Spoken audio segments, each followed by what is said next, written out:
In this video, you will learn about the standard matrix of a linear transformation. We'll start with the linear transformation T from the vector space Rn to Rm. We also need to remember the standard basis for Rn.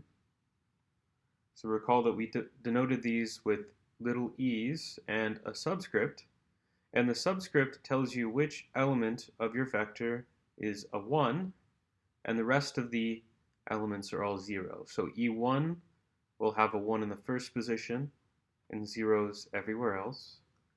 E2 will have a 1 in the second position and zeros everywhere else, and so on and so forth.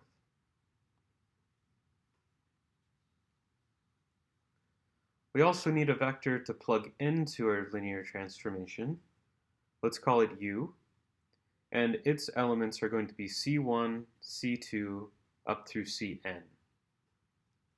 Next, we'll separate out our vector U into n separate vectors.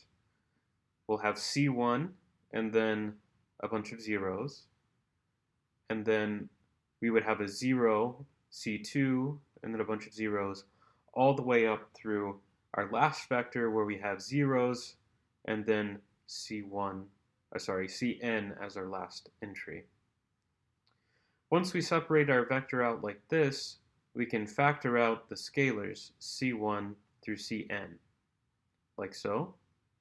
And then what's left over are the standard basis vectors. So here's the first one, E1, then you would have C2 times E2, all the way up through Cn times En.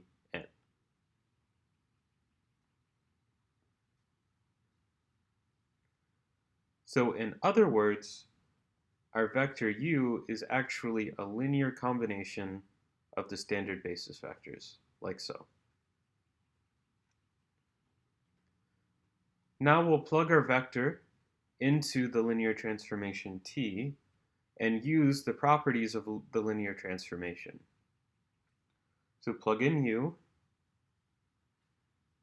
and now we'll rewrite this as the linear combination of the standard basis vectors. Since T is linear, we know that it distributes over addition, so it separates. And then we can pull out each of the scalars, C1 through Cn.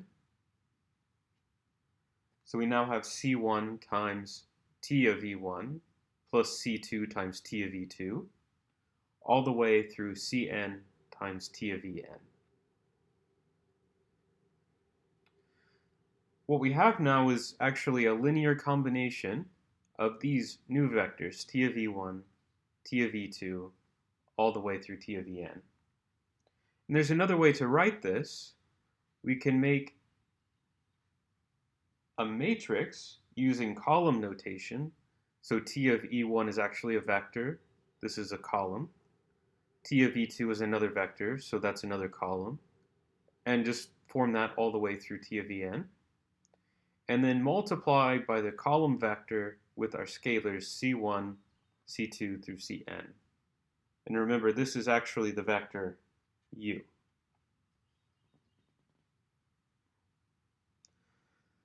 The matrix that we just formed with the columns T of E1 through T of En is called the standard matrix of the linear transformation T. So the way this works is, in order to compute what our linear transformation does to a vector U, is we actually just multiply by this new matrix. So here's our matrix times U.